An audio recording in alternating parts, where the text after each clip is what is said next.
Churches that violate I.R.S. policies forbidding church endorsements on political candidates should remain tax exempt. Affirmative. The United States Constitution states in the First Amendment that Congress shall not make any law respecting an establishment of religion or prohibiting the free speech thereof or abridging the freedom of speech.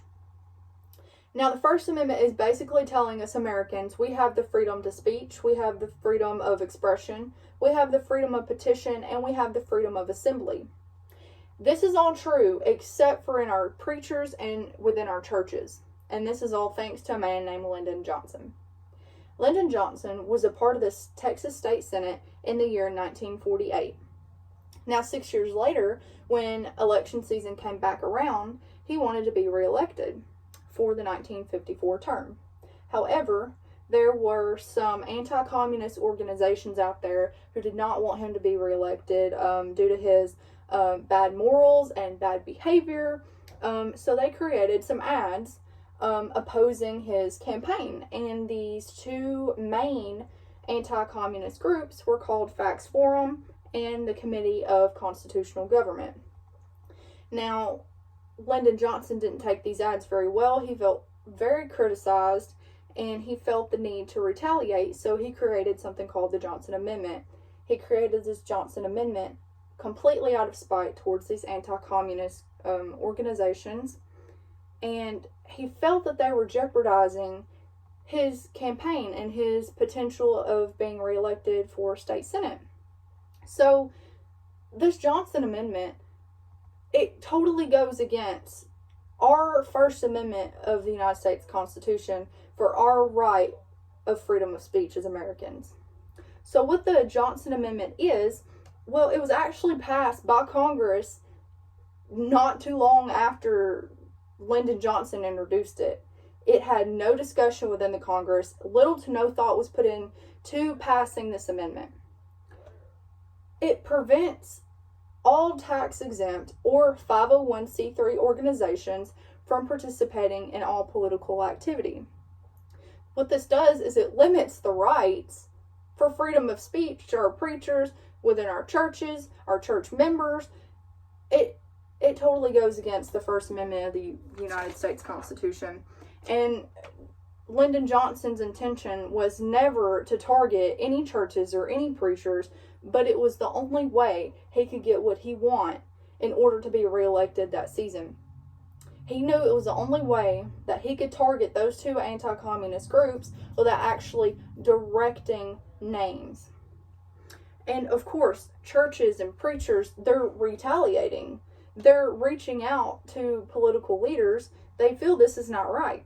Preachers argue that politics have been a part of religion for thousands and thousands of years. I mean, for 170 years, preachers were brought in to begin the state legislative sessions.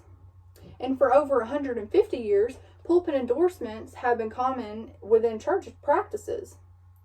91 to 97% of preachers say Bibles talk about political issues. These issues ranging from abortion to same-sex marriage to transgenderism, economics, and much, much more. But yet preachers cannot even talk about these issues that are in the Bible. They cannot even talk about these issues within their own churches and to their own church members without fear of being reprimanded by the government or losing their church members.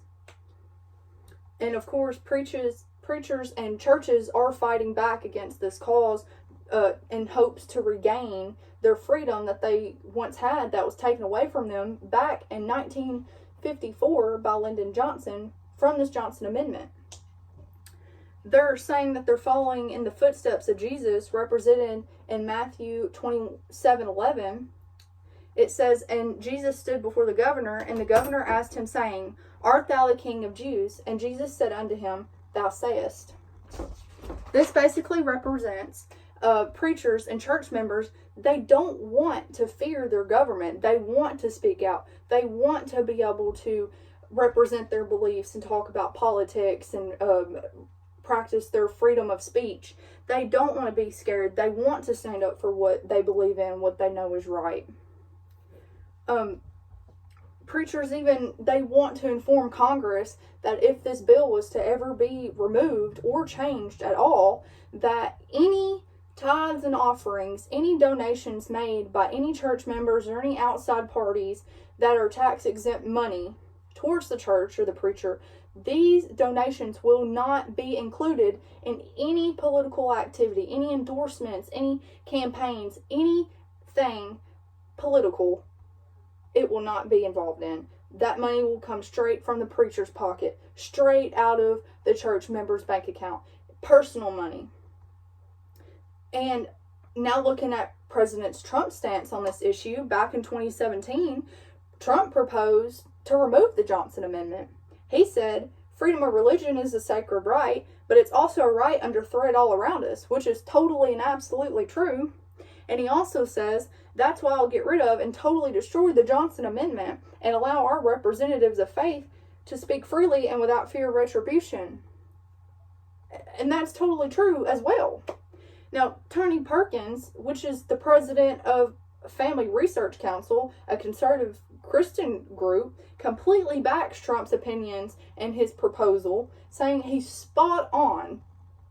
And this just goes to show that so many authority figures are backing this issue to be able to remove this Johnson Amendment.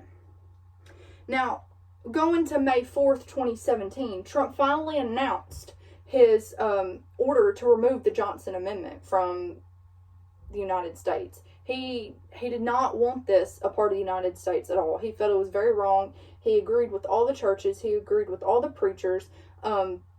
However, in December of 2017, the same year, a few months later, the Congress, unfortunately, did not pass that order, and the Johnson Amendment remains.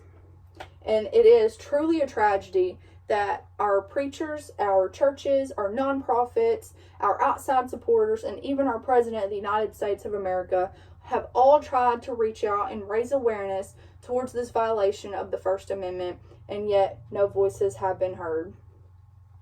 The government has gone as far as even creating spies to come in and invade in these religious activities to detect political endorsements and any political activity within the church.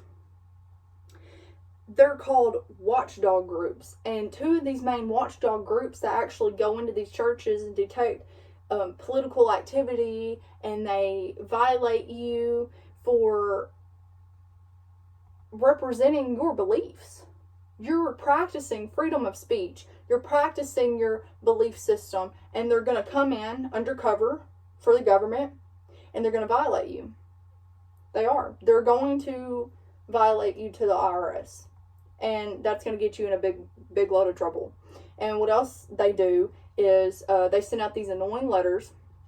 They're warning letters to preachers and churches around every election season, just reminding them of the Johnson Amendment, reminding them that, hey, remember this, you don't have freedom of speech. You don't have the right that all of our Americans have. So, all in all, yes, churches should remain tax exempt while still being able to express their beliefs freely, participate in political endorsements or oppositions for candidates, support certain ideas and issues involved in politics, as well as advertise their faith in politics without fear of reprimand by the government.